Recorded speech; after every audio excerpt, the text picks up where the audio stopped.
Namaste and hello to everyone. This is Sudha Ragunathan here. We are on to yet another episode of Expressions Espresso, the last in the season 2 series. The session with Indra Nui is still gathering so many views and comments, everything flowing in and kind of strengthening us, empowering us. Leaders such as her are impactful, whatever they say, whatever they choose to say with their words. Thank you, Indra, for the motivating session that you gave us. And of course, the music of Sonu Nigam still lingers in our ears and hearts. Truly a delight chatting with him, and proud of Sonuji, whose music has traversed many languages and continents. Apparently, he's one of the first artists, musicians, to have the first live concert in Dubai in less than a week. Our guest for today is the pride of our motherland, a household name, the game that he plays with such focus and so much strategy has put India in a prominent position in the world chess map.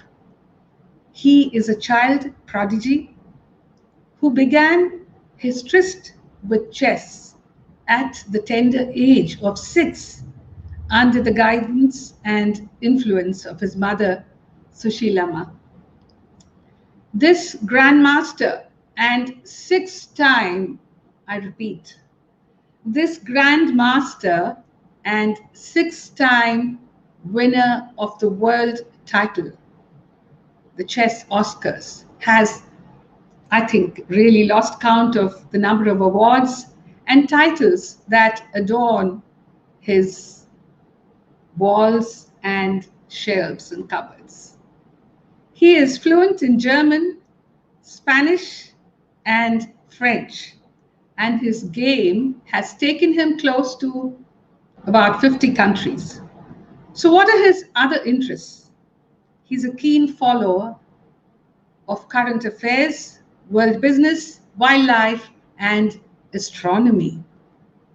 In 2015, he had the unique distinction of having a planet, yes, a planet, named after him. The minor planet between Mars and Jupiter was named 4538 Viswanathan. What an honor. It is now my privilege to bring to all of you Padma Bhushan and Arjuna awardee and first-time recipient of the Rajiv Gandhi Khel Ratna Award, Viswanathan Anand. Namaste, Anand. Hello. How has it been during the lockdown period for you?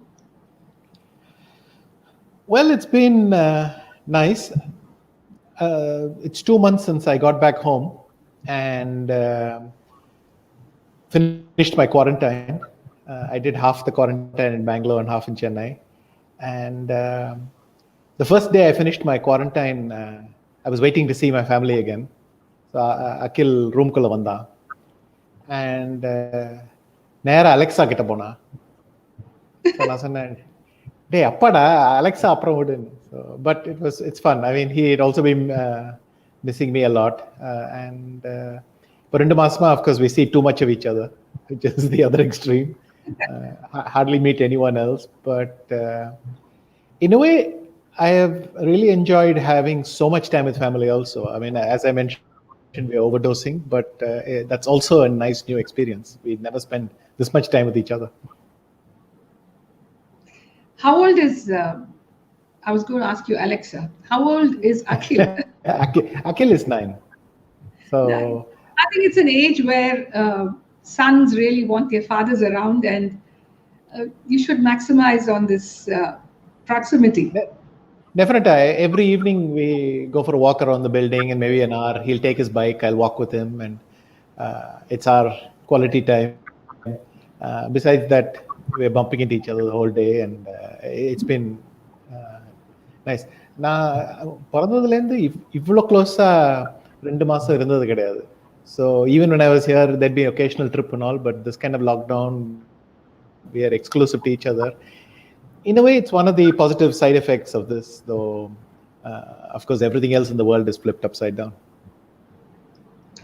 Yes, something to be very concerned about, but I guess we are incapacitated to do anything except, of course, help people financially, help people, kind of get out of their anxiety, panic, depression, whatever you might call it. I'm sure you're talking to your friends over the phone and catching up with a lot of hellos, how are yous? Yes, we speak more often with each other, but even those I used to bump into, we just don't see each other anymore. So on the one hand, we are more in touch, but on the other, it feels strange. And it feels strange that last year, and if you'd asked me, எவ்வளோ மாதம் travel பண்ணாமல் இருக்க முடியும்னு I would have said 1.5, 2. Now it's already 6 months where I've only taken one flight. So எனக்கு தெரியாது இவ்வளோ நேரம் ஆற்றுல உட்காந்து இருக்க முடியும்னு. என்ன பண்றது, எல்லாருமே தான் அப்படி இருக்கோம். So அது வந்து we can't really complain because I think the Almighty has been kind to all of us in a different way. So all I have. I mean, if you feel if you're healthy and you're with your family, then you're in the top 0.1% in the world. So I mean, there are so many people who struggle, and you should be very grateful. Okay. We have so many questions that have been coming in and that we ourselves have compiled together. So can we start, Anand, with your permission? Sure. Start the game. You were born in the beautiful district of Mailadurai. நீங்க இன்னுமே அந்த ஊருக்கு போறீங்களா? எப்போது கோவில் உற்சவம் இல்ல உங்க ancestral family அங்க இன்னும் இருக்கா? சில பேர் இருப்பாங்க. My mother's family has pretty much moved out. And actually, a little correction. I was born in Chennai. My brother and sister were both born in Mayuram, but I was born in Chennai. Though the Wikipedia page has it wrong. And 3 years ago, I went. Just the three of us train எடுத்துன்னு போய் எல்லாம் பார்த்தோம். And it was nice. I would like to go back often. I really enjoyed that trip, and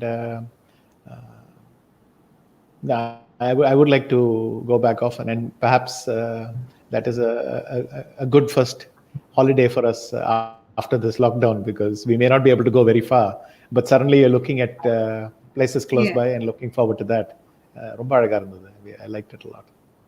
Talking of the FOPA by Wikipedia, என் கேஸ்லயும் அப்படிதான். விக்கிபீடியால வந்து எல்லாருமே introduce பண்ணிச்சு. Sudha was born in Bangalore, she belongs to Karnataka அப்படின்னு ஆரம்பிப்பா. இல்ல, I was born in Chennai, but we moved to Bangalore later. அதனால I think this happens quite often. Yeah. Sure. நிறைய படங்களை வந்து நாம சேர்த்து வச்சோன்னு, it's called a collage. When we put together music, it's called a medley. So I'm going to give you a short, very short 2-minute medley where the names of your son, you, your dad, your wife, everything will come in just the first line of the song. And I know you like Bhaja Govindam very much, so just one line of Bhaja Govindam as well. All right.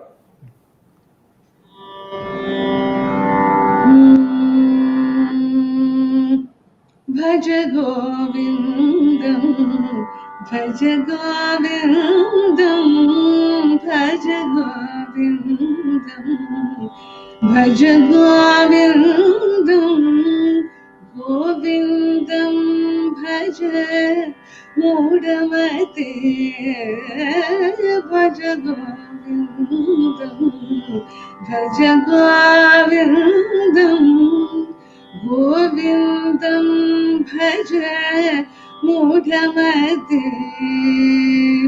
सम्प्राप्ते सन्निहिते काले सम्प्राप्ते सन्निहिते काले नहि नहि रक्षति दुःखं करणे भज गोविन्दं भज गोविन्दं गोविन्दं भज मूढमते.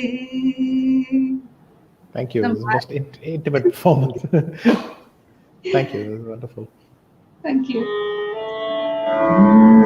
Anandamritakarshini, your name. Anandamrita Akhilandeshwari. Akhil comes in, and then Sri Viswanathan Bhajeham. Anand Vishwanath. Lovely. Arunodayam Kandar Agalu Panirul Pol Annai Undan Arulirandalagandidume Punpavanayam Paramakarunanidhiye.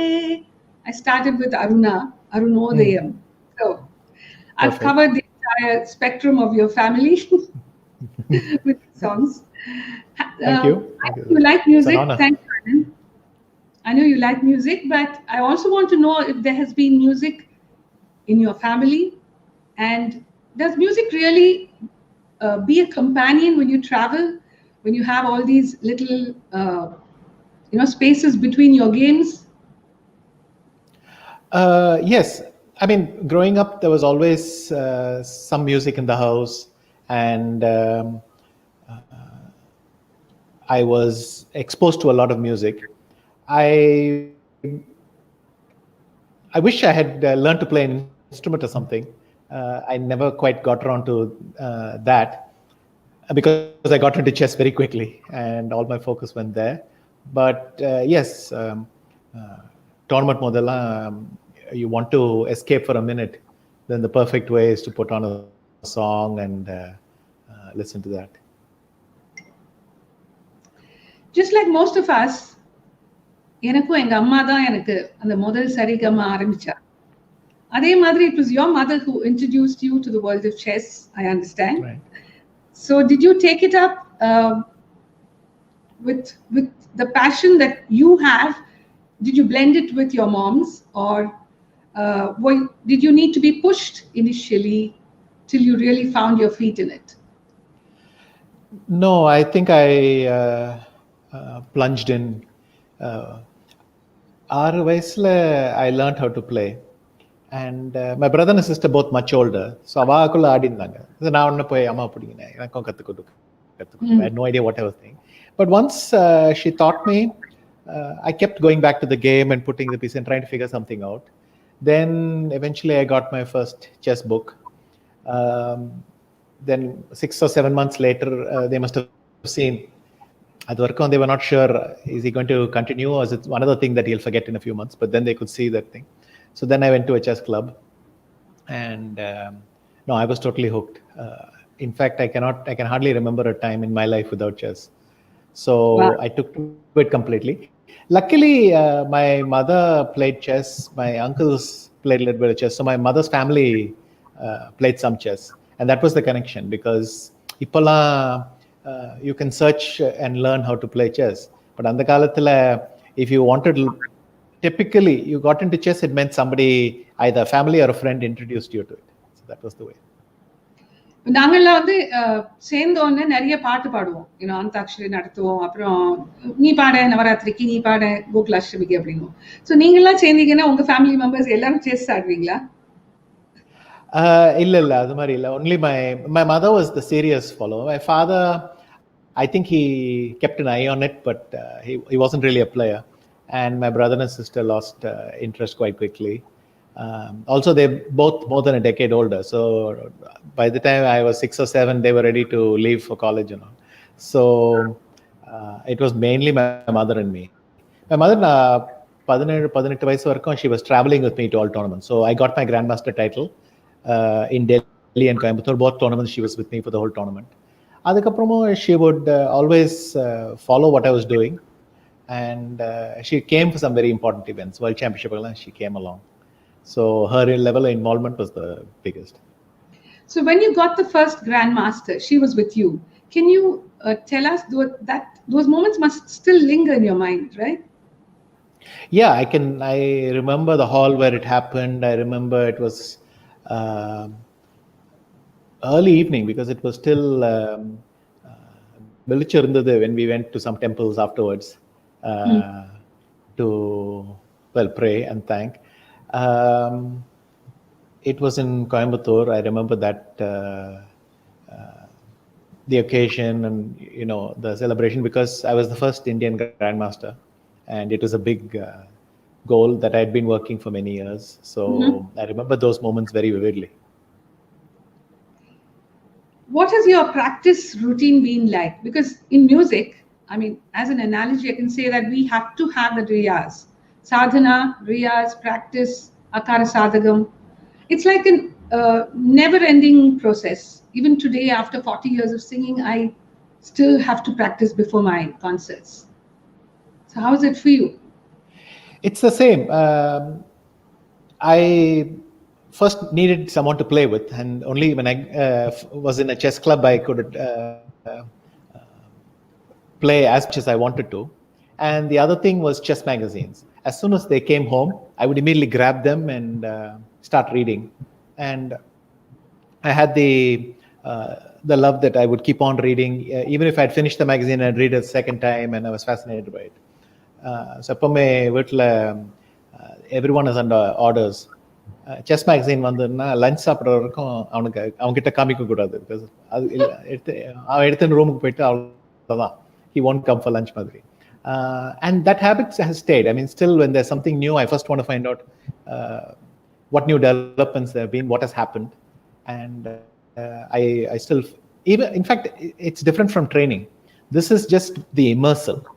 And training is something where you try to refine it and you try to think, ஆட போறோம்னா எப்படி இதை use பண்றது அது மாதிரி. But I think that at the base you have to love the game and be fascinated by it. So அது எப்பவுமே இருக்கு. So besides the game as such, have you also trained in supporting skills? Why I ask this question is, now if I became a music composer, knowing to sing or play a guitar or a piano or a harmonium adds more, kind of value to my construction or creation of a particular song. So do you also need some kind of a support skill to play chess? Yes, I think I was lucky to be in my teens when computers entered the world of chess. Because always when you're in your teens, you have no resistance to new knowledge or new ways of doing things. If it had happened 10 years later, there would have been a slight friction between what I knew. And I could see it in a generation older than me, that for them, there was something irritating about a computer because they had to change their methods and so on. I also had to start working on my physical training because you could see ஆட்ட முடியறதுக்குள்ள tired ஆயிடுவேன், and then something goes wrong and you feel that you need to be more consistent. And everything, I think, with regards to learning about chess, different aspects of chess, of course my understanding had to evolve. Plus I think social skills, being able to travel, knowing what is involved in getting to a tournament, those aspects. It's slightly specialized, geared towards that, but in the end, a lot of things around it also I learned only because of chess. How did you manage the time zone changes when you travel so much? Because this is a game that requires the mind to be alert, right? So when you lose sleep, I feel sometimes, இந்த வார்த்தை பல்லவிக்கு அப்புறம் அனுபல்லவி முதல் வார்த்தை டக்குன்னு வராது. If I'm in a kind of a jet lag. Completely the same thing. But when I was young, I coped much easier. And also, you would always arrive 1 or 2 days early. Yes. And if you went to Europe or some parts of Asia with a 3-4 hour difference, I barely noticed. But a couple of times I flew to the States, and there I really noticed. Because when the day starts, you're ready to sleep. When the day ends, you're ready to get going. That's where I noticed it. So I would start to arrive a few days early. And I agree also completely with sleep. In fact, a chess player is always thinking of chess. So once you finish the game, you keep going over the game again and again. What I could have done better, what I did wrong. And sometimes you start arguing with yourself, you fight with yourself, you punish yourself. All that happens. But it's very important that to practice the ability to leave that and get to sleep. Sleep is a barrier. It is the chance for you not only to get rest, but to push the previous day back and to focus on the next game. So it is really how... But jet lag generally hasn't been a problem, because from India, if you go to the Gulf or Europe, where I played my majority of tournaments when I was young, the time difference was quite small. Today, with the advent of technology, does a computer play with you, generating random moves as the opponent? Yes, computers have now become so good. I mean, when computers entered the world of chess, they were a joke, but they were useful for working with databases. Then computers became as good as a calculator. So imagine, basic errors you eliminate with them. Then they got a bit better, and you could do slightly more. And like this, the transition happened.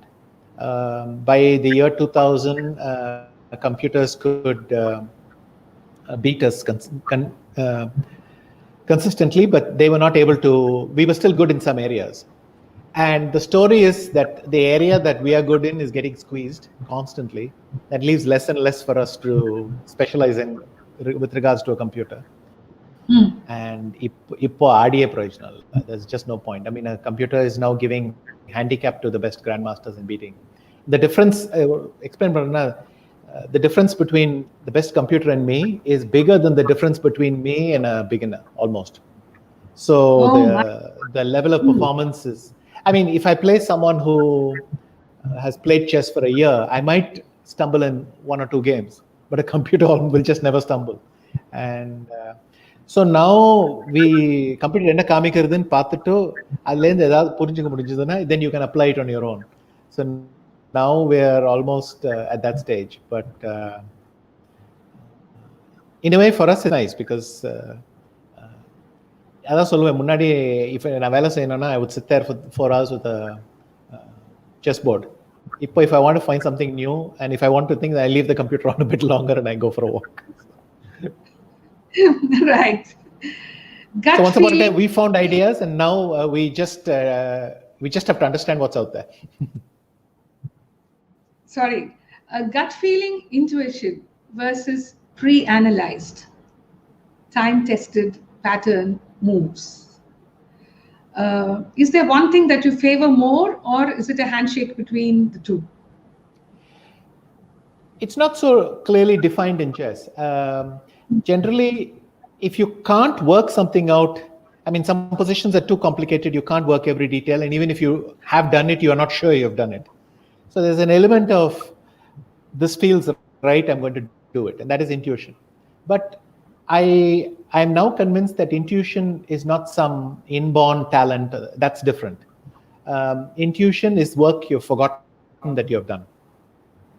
So always you will have looked at some similar thing, and your brain is throwing you the idea based on that. Because I can see that in positions that I have studied a lot, my intuition is a lot better than positions which I'm new. So you can see the pattern. That intuition, even in a outside of chess, it gets better if I practice versus I try to do it once. So you can't pick and choose, but there'll always come a moment when you have to depend on yourself and you go with your gut feeling. Staying on the word intuition, I also want to ask you, Anand, if you can read people, because you play with so many people. Your opponent is sometimes from the US, from the Soviet Union, from Spain, from India. So do you have to read people's minds or the circumstance that you're positioned in? It is very useful if you can do it, but specifically with the chessboard. I mean, it's useful for me to know that my opponent is in a bad mood, or he's had a fight with his girlfriend, or he lost some money in something, or he's in a bad, if I know he's in a bad mood, then I know he may not think clearly. Unfortunately, that someone is not thinking clearly is not very good odds that he will play badly. Sometimes he may play better because of the slight randomness. So in the end, you have to see what's happening at the chessboard and then read your opponent using the moves. And that it's still hit and miss. You get better at it, but chess itself is changing so much that what worked for you yesterday may not work today. And it's very hard to do. I think I'm reasonably good at reading people's moods during the game. Unfortunately, from that to guessing that their move is bad is hit and miss still. I mean, the dozens of times I've seen a guy who's in a bad mood, especially the one player who's famous for this, Ivanchuk. அவன் பத்தி எப்பவும் சொல்லுவான். அவன் எப்போ whenever things start going badly for him, அன்னைக்கு தான் செம்மையா ஆடுவான். அதுவும் என்கிட்ட தான் எப்பவுமே வந்து கோவமாவே இருக்கும். Because I can watch him make a mess of his tournament. என் முன்னாடி உட்கார்ந்து இருக்கும்போது he's just fully there and you think, yeah. So. It happens, I guess. Yeah, so now, from intuition, I move to managing and handling stress. What are the takeaways that the game itself has taught you? Of course, life teaches us, experience teaches us, but what has the game taught you? I think it's taught me that the past cannot be changed. And the most important thing in managing stress is to put any disappointment or anything behind you and focus on what is in front of you. This can be both during a game, where it doesn't matter how you got to where you are, it only matters what you're doing now. And everything around it. If you can go for a walk, if you can go for a run, it helps you forget things that bother you.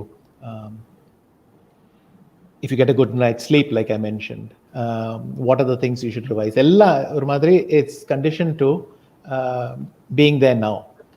And I've also learned one or two tricks that sometimes board lane எழுந்து ஒரு 5 நிமிஷம் நடந்துட்டு வந்தா ஒரு distance வரும். இல்லைன்னா like ஒரு 1 bad tournament or 2 bad tournaments அப்புறம் ஒரு மாசம் செஸ்ஸே பார்க்காம இருந்தா you will sometimes come back stronger. So it's always you leave and you come back, you leave and you come back, so that you want to play, and that is the aim. You've partially answered my next question, because I was going to ask you, you've always mentioned that you believe that when failures stop affecting you, you stop being a sports person. How do you draw a line that this very thought doesn't drown you further into more failures? It's very difficult, because you can say something and the opposite is true. So you're right that putting your failure behind you is very effective. But if you don't care, that is bad also. I mean, ideally, if you don't care, then you can lose one game after the other and you can still play well. But the fact that you don't care means that something else is missing. And so you have to care, but not too much. You have to work, but not too much. You have to want success, but not too much. And getting that balance right. In a way, sometimes when I play, I feel there are two me's. On one hand, I'm trying to direct events, but at the same time, my head might be somewhere else, and you can't fully control it. So that's a conflict, but I think it's there in all sports and all walks of life, that sometimes you end up fighting yourself and sometimes you don't.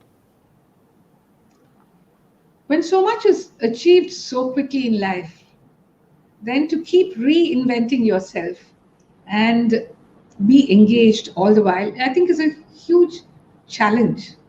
What's your outlook on this? I think you should find something that you love doing, because you're right. It's very easy to, first of all, get frustrated if things are not going your way. And second, it's very easy to relax and get satisfied if things are going well. But if you find something that you love, then you'll keep finding new things to do. And also work won't feel like work. Yes. So that's the main thing. Besides that, I'm never one to make life too easy for myself. If things are going well, எப்படியாவது கெடுத்துருவேன். And if things are going badly, I'll also recover. So I keep myself on my toes. So give us an example of how you would creatify something when, things are going well. Simply, I'll produce a horrible move or a horrible game, and then you think, எப்படி நடந்தது? I mean, நேத்திக்கு நல்லா ஆடிந்தேன், இன்னைக்கு போய் இதை பண்ணுவான். And especially against certain opponents, I will not name them, but against certain opponents, ஐயோ இவன்ட்ட போய் இது மாதிரி ஆடணுமா? வேற how many people prefer to lose to than this guy? அவன்ட்ட போய் இது மாதிரி ஆடணுமான்னு இருக்கும். And that is actually much worse, because you not only feel that you've lost losing to that Yes. guy, that's what gets you. Chess is a brain game. So how important is diet here? Is there any particular food pattern that you follow before a game? And tell us about your physical exercise regime as well. Because I think what you say will be lapped at by a lot of these young players who might watch this episode at some point of time. Sure. Well, generally, before the game, what you want is energy. Because you're sitting there, you're working. So, carbs. I try to find this balance, but sometimes I will eat about 2 hours before a game. இல்லைனா தூக்கம் வந்துடும். உட்காந்துருக்கும்போது கண்ணு சுத்திட்டே இருக்கும், அந்த சாப்பிட்ட அப்புறம் தூங்குறோன்னு. But ஒரு 2 hours இருந்ததுன்னா generally I avoid that. There are some people who like to have a heavy meal half an hour before a game. And our logic என்னன்னா, ஆடுற போது முதல் hour even தூக்கமா இருந்ததுன்னா கூட I'm only playing my preparation. And then when I have to start thinking, appo adu poidum. So everyone finds some routine. I don't eat anything unhealthy before a game. I can indulge myself in the evening afterwards, because that's when you're letting off steam. But and anyway, during a tournament, I don't do anything too adventurous. I mean, I like to try different restaurants. Variety is nice, because otherwise you get bored. But no, I think mostly sensibly, good diet.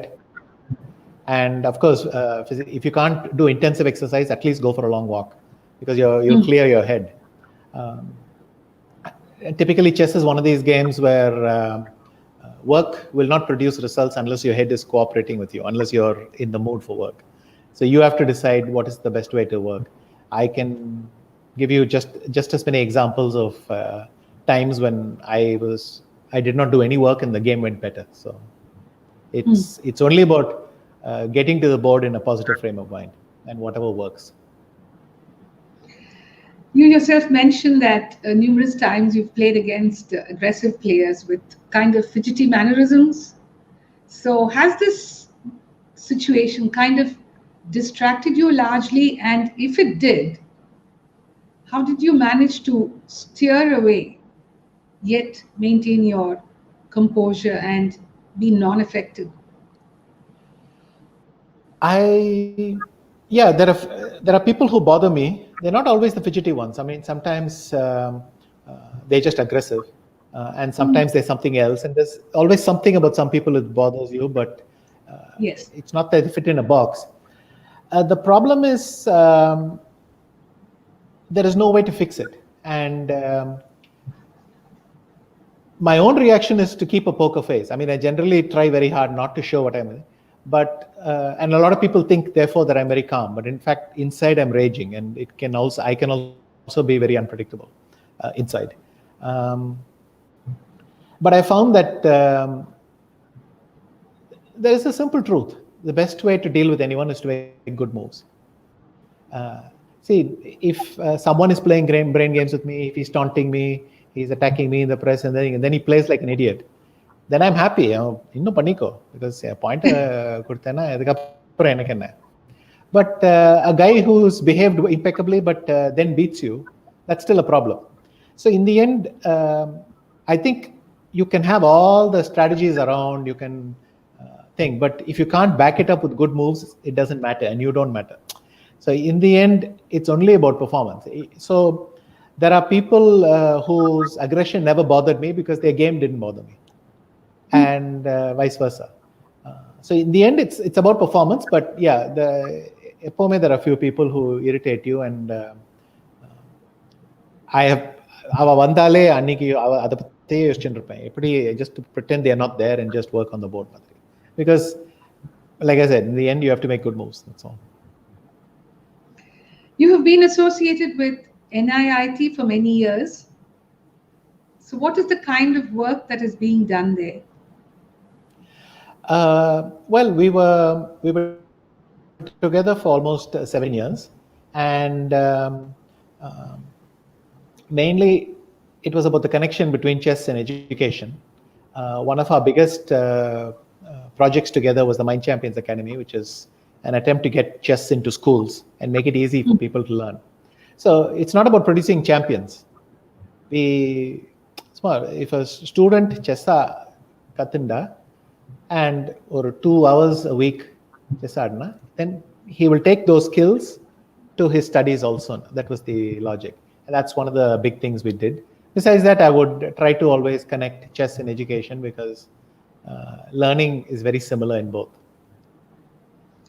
It's similar to what I have thought about music as well, and art.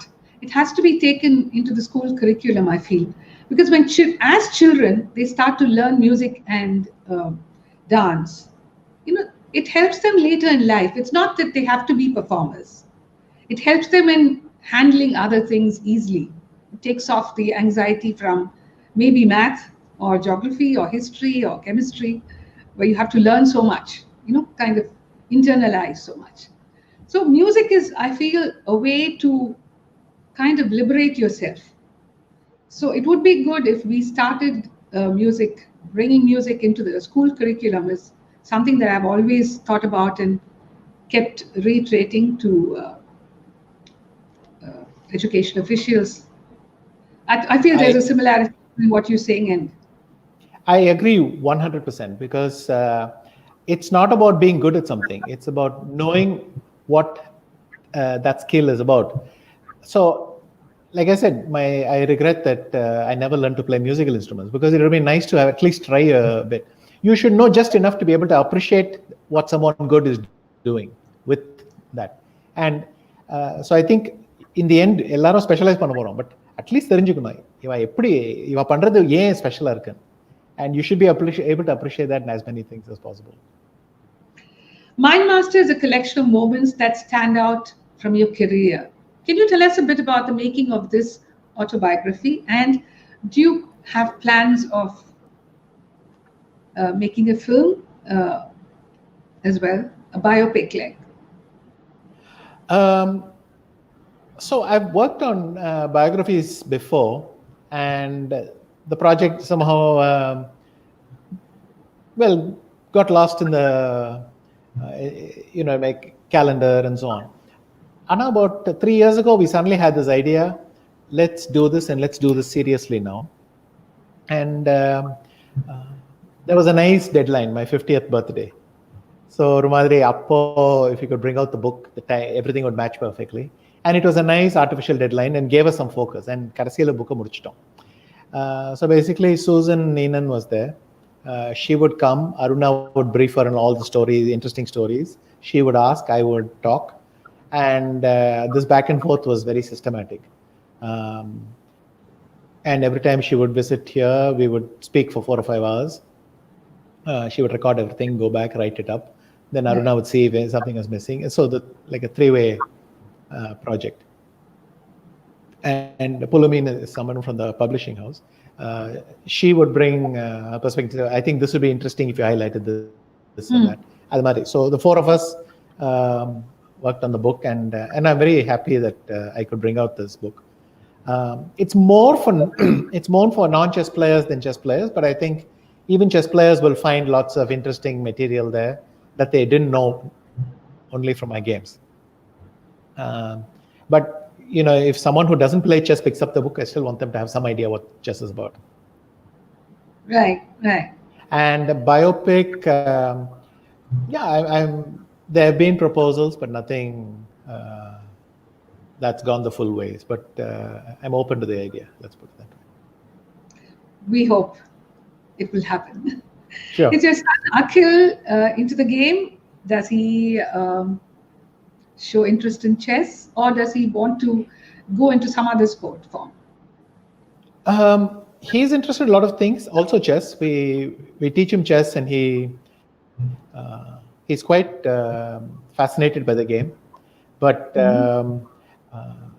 sometimes I think I've given him too much advice, because recently when I had to play online tournaments, I had a couple of bad days, and என்னப்பா ஆச்சு இன்னைக்கு தோத்துட்டேன் சரியா ஆடல அப்பா நீங்க concentrate பண்ணணும், because I think he's got that advice too much from us, and he thought it's good to give it back. So, but he likes chess. He likes chess, but so far I think it's not completely clear what he'll specialize in, so we'll see. He's more open than. What would you like him to do? I mean, எப்போதுமே நம்ம வந்து என் குழந்தை வந்து நான் வந்து மியூசிஷியனா இருந்தா, people expect my daughter or son to become a musician, and they keep asking me this question, but I left it to them, and they started to sing. My daughter started to do Bharatanatyam, but after a point I think both of them kind of wanted to pursue their interests, both sides, so I just left it. நீங்களும் அப்படி அந்த freedom அந்த space கொடுப்பீங்களா இல்ல? Absolutely no. In fact, I'm nervous about him getting into chess because முதல் நாள்ல இருந்து he'll have extra pressure for no fault of his. I mean, yes. At least the pressure for me was because I was good at it. But அவனுக்கு முதல் நாள்ல இருந்து Anand son he'll have that unnecessary pressure. So I only want him to play chess if he really wants to, and otherwise I'm open to him doing anything, whatever he finds that he's good at. I want him to do, but my preferred option would be something else. But if he really likes chess and he wants to take it up, then I'm not going to oppose that. But right. அவனுக்கே தோணணும் அது, நான் தள்ள போறது. Would you like to answer some questions that have been put forth? Sure. From Advitiya Santosh. Give some, Anandji, give some tips for the present youth to maintain a stable mind while playing. As I've mentioned myself, I don't necessarily have a stable mind when I'm playing. What I have is a stable face. But the only skill that I work on and I practice is to have some awareness. You should not be in denial about how you feel. உள்ள உறுத்தின்னு இருக்குன்னா அப்புறம் இல்லை ஒண்ணுமே ஆகலைன்னு ஆடினா, I know that my discomfort will show in the game. So if I'm uncomfortable for some reason, I should acknowledge it, and then I should say, okay, இந்த மாதிரி இருக்கும், you have to be realistic, and within that you play. For the same reason, you have to be honest with yourself, and you have to analyze எப்போ நல்லா ஆடுறோம், எப்போ சரியா வரதில்லைன்னு, and then try to push. As I mentioned, you can't control yourself, but you can nudge yourself. So that's the only thing I would say. Be honest with yourself about what your mood is when you do something, and then there's a chance for self-improvement. See, be honest with yourself, and the maximum when you gain some maturity and experience, it will happen. But as a child, when you start to play, I mean, if you start to lose, you might be a very good player and people will bet on you, yet you lose. Then how do they handle the internal turmoil? 10 வாட்டி loose பண்ண தானாவே வந்துரும். No problem. I mean, literally, that's how you lose. Defeats are painful, but the reason chess and sports is very good because actually it teaches you first to lose and it teaches you how to get better after that and what to get out of it. Otherwise, it's useless. There's no point playing sport. The whole point of sport is you learn that you can not only win but lose, that you have to take it well. By take it well, people don't mean acting. They mean take the result, accept it, and move on, and get better. So that's what I'm referring to, and I still struggle with it. So it's not easy, but at the same time, I have made progress, and you can. Rashmi Kani Perumal has asked, besides your mother, has there been another guru that you looked up to? No, mainly my mother was a big influence. There were also chess players that I followed a lot, like Michael Tal and Bobby Fischer, and clearly the number of chess players I've admired for one reason or the other is quite big. But I cannot think of clearly because my mother was with me and accompanying me and supporting me the whole time. I can't think of a comparable influence. Maybe you can say my wife Aruna. After we got married, she was traveling with me everywhere. She was practically part of my team. Right. In all the support and everything. So we're also very, very close, but that happened in a much later stage. So if you mean an early inspiration, then it'd have to be my mother. Venkatesh Iyer asks, you don't play other games, but are you interested in watching other sport besides chess? Yes, I do. When I was young, I used to play tennis, table tennis, badminton. So my father was in the railways, so we'd go to the railway club and play all these games. And I watch a lot of sports. I mean, I'll watch football, I'll watch cricket, I'll watch tennis, I'll watch basketball and so on. Some I watch more than others, but every sport I can sit and watch for a while and enjoy. So yes. Soundarya Anand says, what was the quickest time you took to finish a match? If you mean I've won games in seconds or minutes, but again, if we play a 3-minute game, it'll be over in 6. So if you mean a long game which finished well ahead of time, I beat a Grandmaster once a couple of Grandmasters when I was young within an hour. So I would just bash out my moves very quickly. They got into trouble, game ended. I also lost a game very, very quickly once in about 10 or 15 minutes because I blundered a piece. So accidents have happened, but nowadays we play chess where you get 3 minutes each. And those games finished instantly, but they are actually quite long because they go 60 or 70 moves. So it's very difficult to compare. Every sort of win and loss I probably had.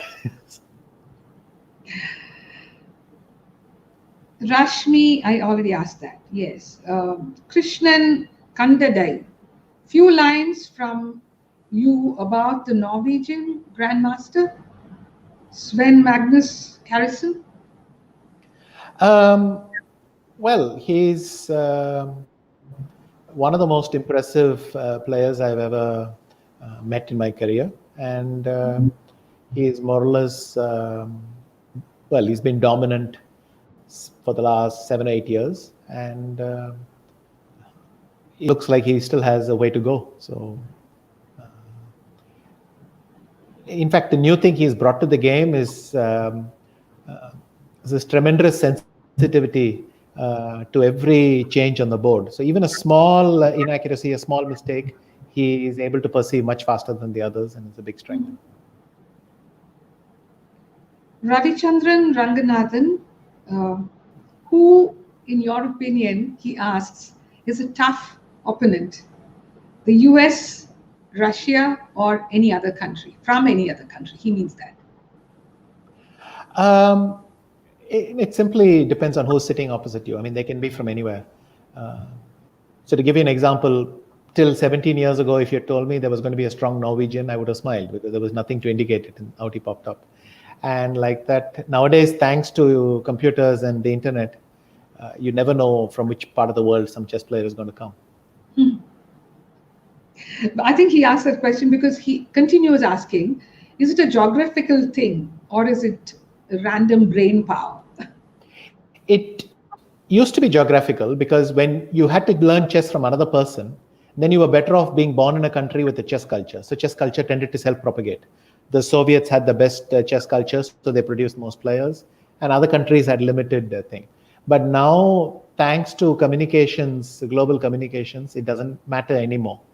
It's still probably the geographical feature helps, but it has a much smaller place. You can come out of anywhere. You can come out of some island, literally. Right. Chanchal Malhotra, please tell us how you spoke about disappointment and how to put it behind you, right? So she wants to know how to put it. Well, after a game finishes for 1 hour, எனக்கு பேசவே முடியாது, அவ்வளோ கோவமா இருக்கும். But at some point it passes. You put some cold water on yourself, you distract yourself, you go for a walk, you talk to some friends, and you force yourself வேற எதாவது பற்றி பேசணும். And அதுக்கப்புறம் மெதுவாக you understand, sir நடந்தாச்சு. And that's again something you learn. There are many times when people who lose one game will suddenly lose 3 or 4 because they are still fighting the wrong battle. And you have to understand that this has consequences and put a grip on it. And you get better at it. If anything, because once there's a disaster, the next time you'll remember it. So.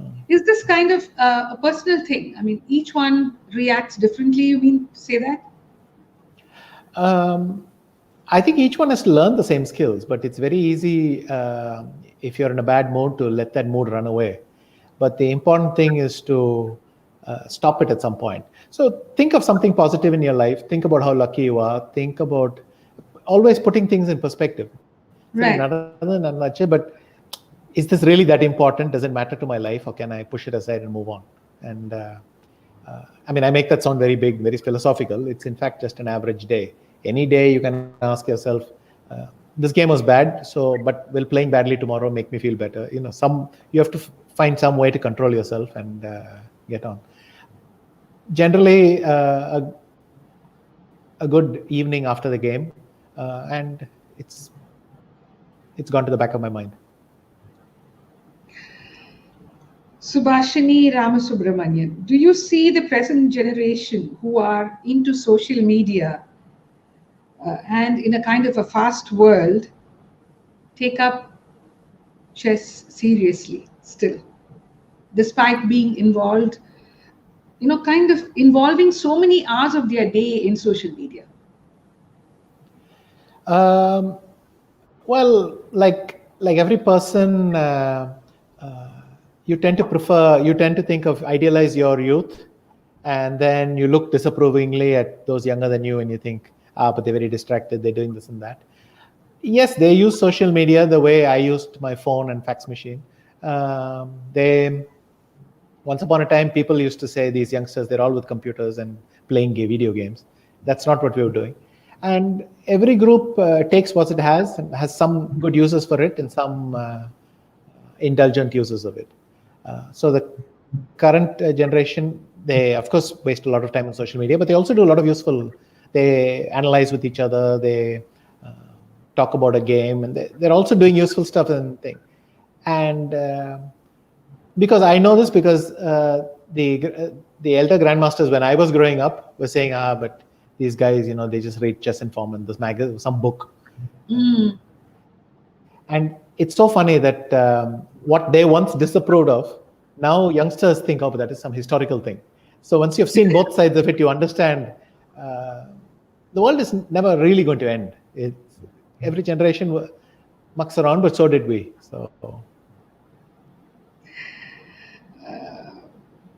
So there are so many questions, Anand. I don't believe this. I have to send you the questions and get the answers and put them across because it's never going to finish now at this rate. So we have to stop answering the questions, I guess.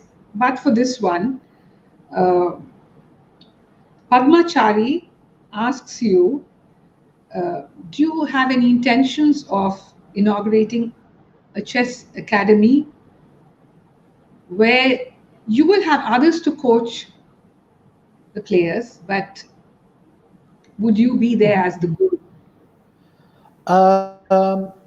Of some, I mean, if you broadly define the term, then almost 100%. So I don't want to specify what kind of commitment I would like to make. I'll leave that open. But Yeah. if the term of academy where I pass on my knowledge to another generation, if you leave it slightly broad, then yes. And I've already done it. So I mentioned the Mind Champions Academy earlier. This was a school project. But recently also I did some coaching camps and in Chennai, in Pune and so on. I will definitely do something along these lines. But tell me, Anand, when you have these coaching camps, we also have music workshops. You know, we teach them one kriti or we teach them one raga alapana. But in chess, what would you teach them in a workshop? You would teach them basic mistakes that people still make very often. I mean, there are things in chess that are very easy, but there are also things in chess that are very difficult because no matter how many times you learn them, you find that when you're given the problem, it's not that you don't know how to solve the problem, but the problem comes unexpectedly during a game. In that turmoil of events, it suddenly comes. You don't react well, and you make the same mistakes again and again. Those kinds of patterns you can always teach, and there's so much new material coming out. You can show that also. But you're right. If you have a 3-day camp for a general audience, then the topic will be general. If you have a specialized camp for a few people, then the subject material will be different. But there is so much to teach. In fact, there's so much to learn as well. Yes. In chess that, and even if it's not something new to learn, you still have to practice how to apply it, and that's the key. So do you still learn? Yes, all the time. I mean, it's quite annoying that to realize that there is so much to learn. I think what happened before computers was you could get into a position where you thought, I know a lot because nobody was contradicting you, but your computer contradicts you every minute. And then that kind of the pace of, I'll tell you another thing. Once upon a time, chess grandmasters walked around the world thinking that they were very intelligent, it was a highly specialized skill that very few people could do. And so if we had to discuss chess with the average person, I could, even if I knew that what I'm saying is wrong, I knew that I could say it and get away with it because they wouldn't know enough to contradict me. Now we have come to the point where any phone, any computer, anybody with a device can contradict me, and he knows he's right. So then you get into the stage where you wonder if you know anything at all.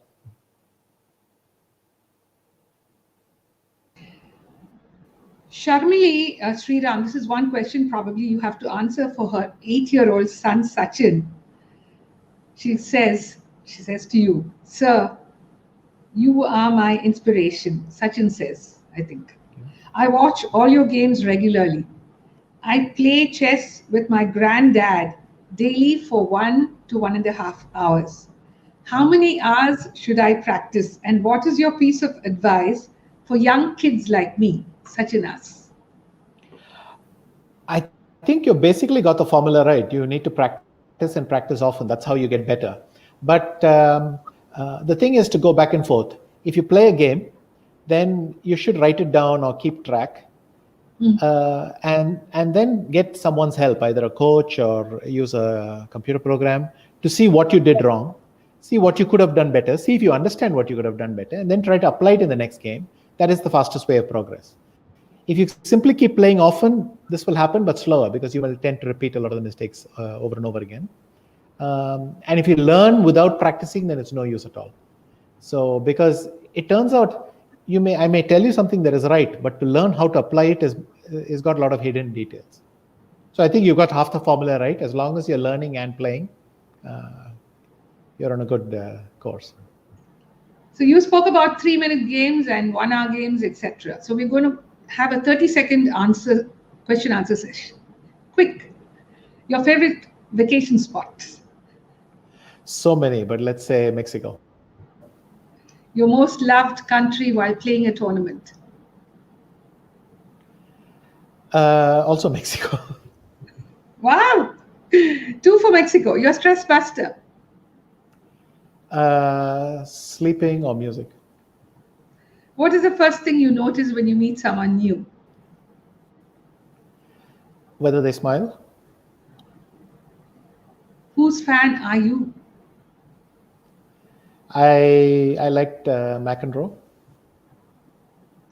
One cherished compliment from anyone you love and admire the most. Once I was recognized in airport. I'll give you the abridged version. I was recognized in airport, and but I think he was not completely sure who I was. Then later on, he looked like he recognized me. So he came to me and said, "Sir, unga kadasi padasala super running." What? Which was very. But I've also received some lovely compliments. But it's a nice story to throw in. Your favorite sport than the one you play? You already answered it, but one. Yeah, I like tennis or football. A take on your friends. It's just a chance to forget life. It's just a chance to forget life. When you're with them, then nothing has changed. How beautiful is that? The best advice that you have ever received? It doesn't matter. Life goes on. Any film that you love to watch again and again? I watched this science fiction movie Terminator many years back, and it made a big impact on me. In fact, for a while, every time I'd watch it, I would win the next game. So it became like a lucky charm for you. Lucky thing, but unfortunately, I can't put it on my computer and watch it. It had to come by itself. One moment in life that you laughed uncontrollably for no reason.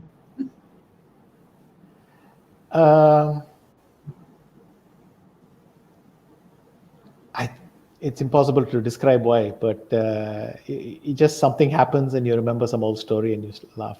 Yeah, can you just share one story? I mean, it's just to bring your personal side closer to the viewers. It's just that. So anything, it could be just anything. Yeah, well, I think a couple of times Aruna would say something, then I would say something, then I would think I would think I heard what she said, and she would think that I'd understood, and then she would say something, and I'd reply something, and she'd look at me like, "What are you talking about?" And then we would understand what had happened, and we would start laughing. But it's very hard to actually describe the story because you would need to know the background. Do you cook? I don't cook normally, but I have 1-2 cooking shows for chess players.